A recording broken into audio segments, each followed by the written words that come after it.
नमस्कार दोस्तों। हमारी आज की कहानी है किस्मत का पिंजरा। आदित्य आज शिवानी को सच्चाई बताने जा रहा था, उसके होने वाले पति वरुण की। आदित्य ने नव्या के जरिए शिवानी को संदेश भेजा और पुरानी झील के पास आने को कहा। शिवानी ने नव्या से कहा, आखिर आदित्य मुझे अकेले क्यों बुला रहा है, वो भी इतनी शांत जगह पर।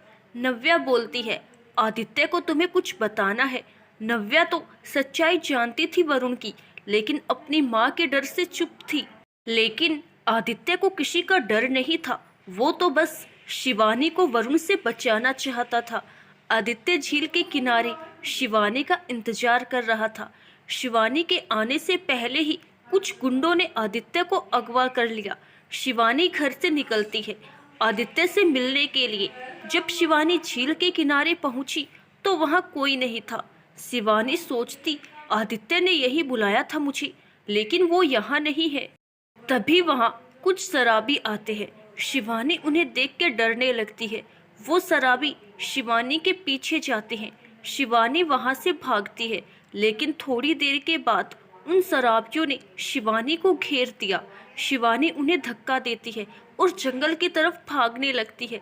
तभी शिवानी को दूर के झोपड़ी के पास आग जलते हुए दिखती है। शिवानी को वहां एक लड़का दिखता है। शिवानी उससे मदद मांगती है।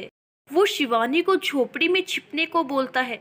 थोड़ी देर में जब वो शराबी चले जाते हैं तो वो लड़का शिवानी को बाहर आने को बोलता है।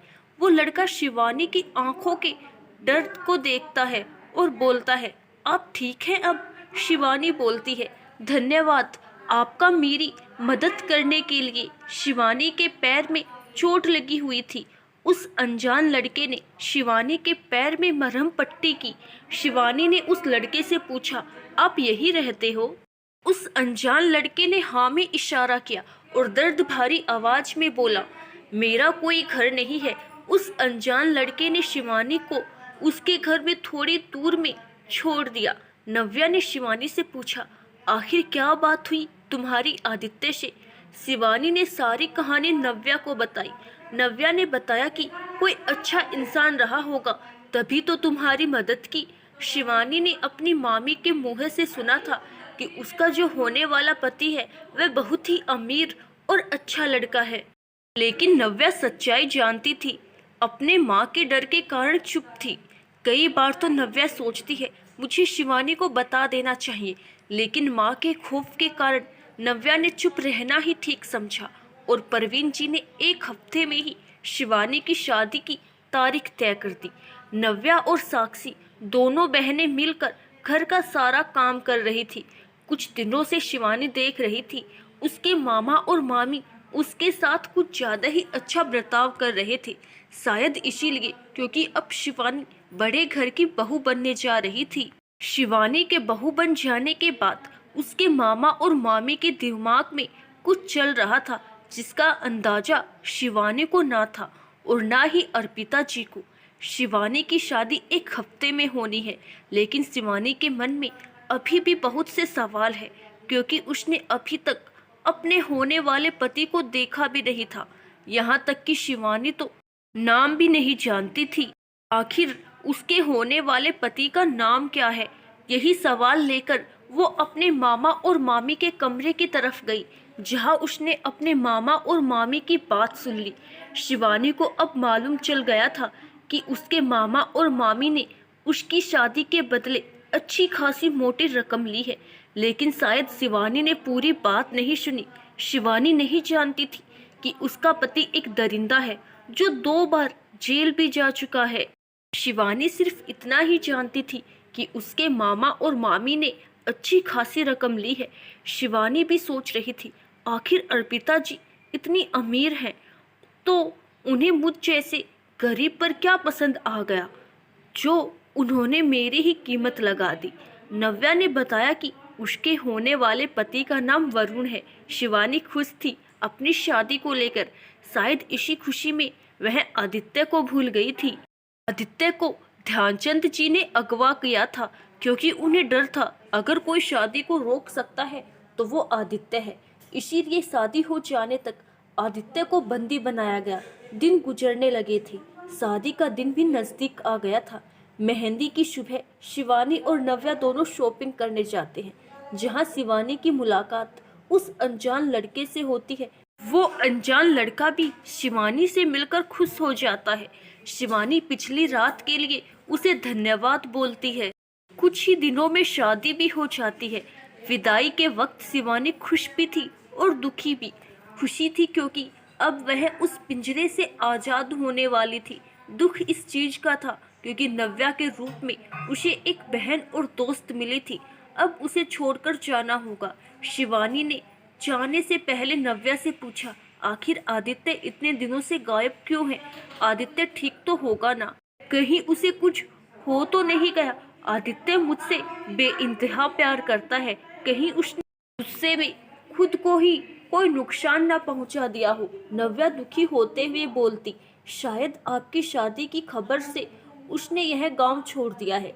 शिवानी को दुख था क्योंकि उसके दिल में आदित्य के लिए अभी भी प्यार था, लेकिन शिवानी ने अब शादी कर ली थी तो शिवानी ने सोच लिया था कि वह अपनी पुरानी जिंदगी को भूल जाएगी। शिवानी खुश थी क्योंकि अब उसकी जिंदगी बदलने वाली थी। शायद वो नहीं जानती थी एक नया पिंजरा उसका इंतजार कर रहा है, और शायद ये पिंजरा पिछले पिंजरे से अधिक घिनौना और दर्दनाक होगा। विदाई तो हो गई, लेकिन अभी तक वरुण और शिवानी के बीच कोई बात नहीं हुई। यही से वरुण यानी हमारी कहानी के नए मुख्य पात्र दस्तक देते हैं। वरुण बहुत ही गुस्से वाला लड़का है, जिसने आज तक औरत को कुछ नहीं समझा। उसकी नज़र में बस एक औरत थी जिसकी वो दिल से इज्जत करता था, और वह थी उसकी माँ अर्पिता। बचपन से वरुण अपने माँ बापा के प्यार के लिए तड़पता रहा है। उसे जरूरत थी अपने माँ बाप के प्यार के लिए तड़पता रहा है। उसे जरूरत थी अपने माँ और बाप के प्यार की। जब भी स्कूल में जाता तो उसके दोस्तों के साथ उसके दोस्तों के माता पिता होते थे, लेकिन उसके साथ कभी उसके माता और पिता नहीं होते। कभी उसके पापा उसे ड्राइवर के साथ भेज देते तो कभी किसी रिश्तेदार के साथ। जब घर में पापा होते तो मम्मी बाहर होती है, और जब मम्मी घर में होती तो पापा बाहर होते। वरुण चाहता था उसके माँ और बाप उसके साथ रहे, लेकिन ध्यानचंद जी और अर्पिता जी तो बिजनेस को लेकर इतने परेशान रहते कि कभी अपने बच्चे को वक्त नहीं दे पाते। जिंदगी की खेलने कूदने की उम्र में वरुण के दिल में रिश्तों को लेकर एक गुस्सा पैदा हो गया था।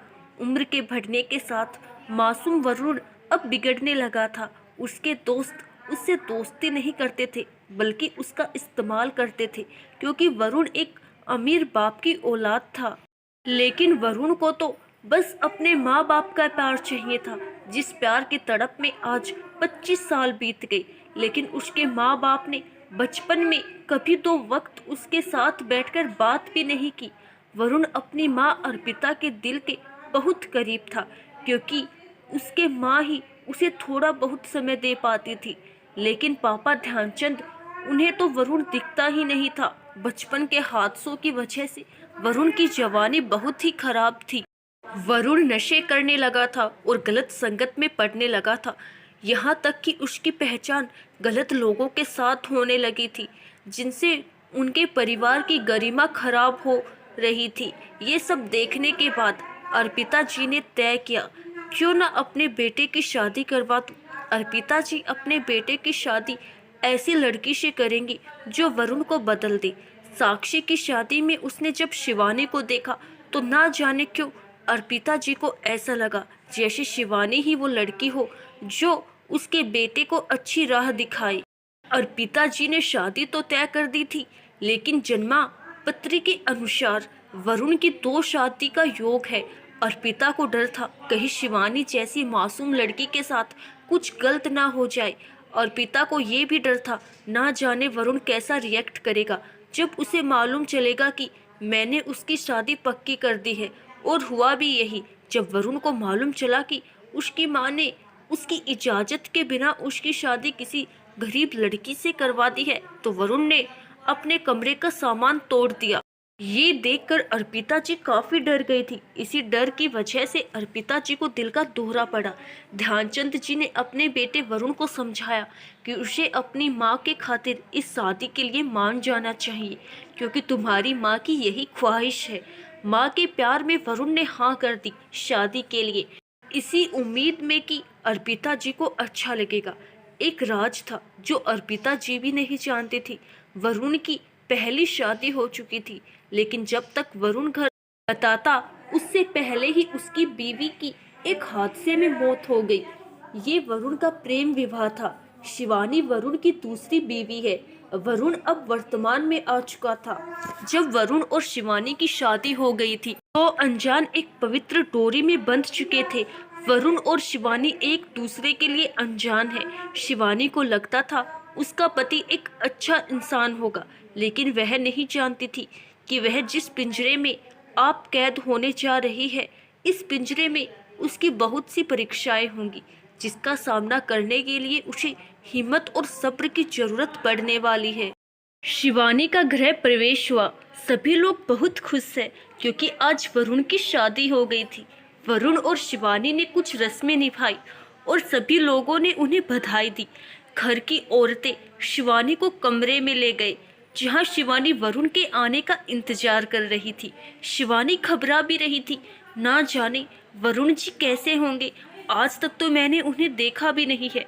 वहीं दूसरी तरफ अर्पिता जी और ध्यानचंद जी एक दूसरे से बात कर रहे थे। अब वरुण की शादी हो गई है, क्या खुद को बदलेगा वरुण? दरवाजे से गुजरते हुए वरुण को ध्यानचंद जी अपने पास बुलाते हैं और बोलते हैं, वरुण बेटा, तुम्हें शिवानी को बीवी का दर्जा देना चाहिए। तुम्हें उसकी इज्जत करनी चाहिए, अपनी बीवी की। वरुण वहां से अपने कमरे की तरफ चला जाता है। वरुण जब कमरे में जाता है तो घूंघट में बैठी शिवानी को देखता है और सोचता है, ना जाने ये लड़की कभी मुझे समझ पाएगी या नहीं।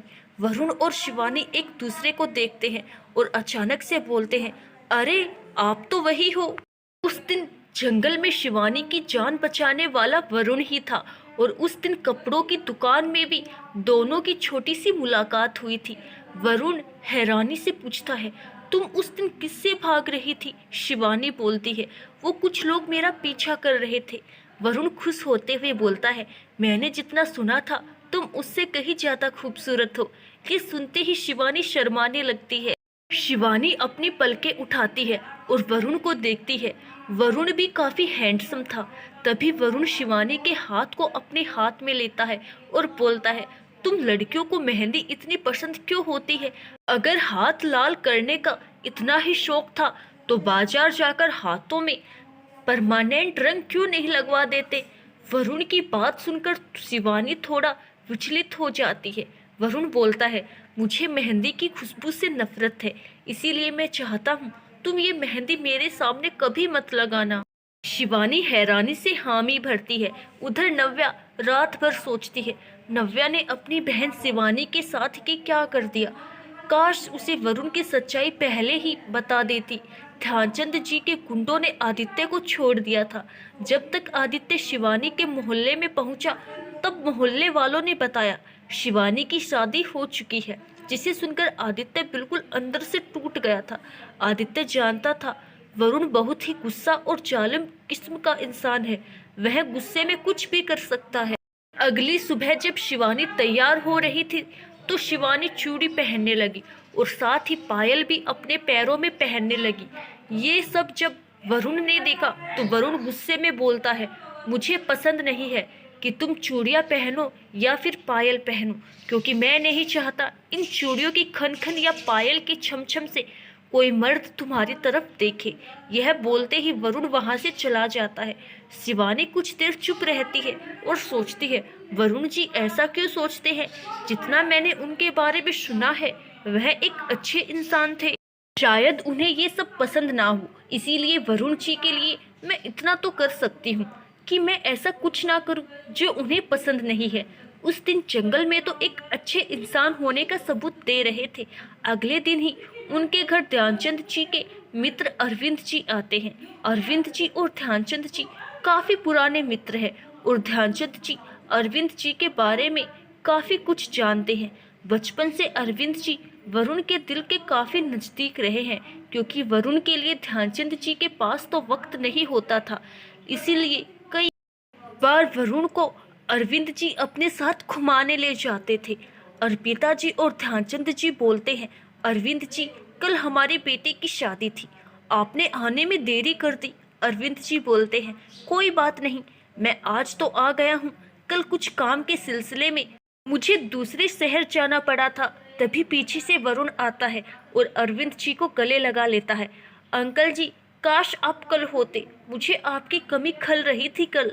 अरविंद जी बोलते हैं, अपनी बीवी से नहीं मिलवाएगा? वरुण थोड़ा सोचता है और बोलता है, बस अंकल जी, आने वाली होगी।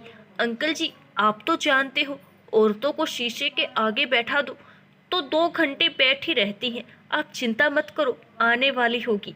वरुण पूछता है, अंकल जी कृष्णा कहाँ है? कल शादी में भी नहीं आया था। अरविंद जी बोलते हैं, हाँ, वो कुछ दिनों के लिए अपने नानी के घर गया है, बस कुछ दिनों में आ जाएगा। कृष्णा अरविंद जी का बेटा है, जो अभी होटल मैनेजमेंट की पढ़ाई कर रहा है। आगे की कहानी सुनने के लिए अगला पार्ट जरूर देखिए कि वरुण शिवानी के साथ कैसा व्यवहार करता है। धन्यवाद।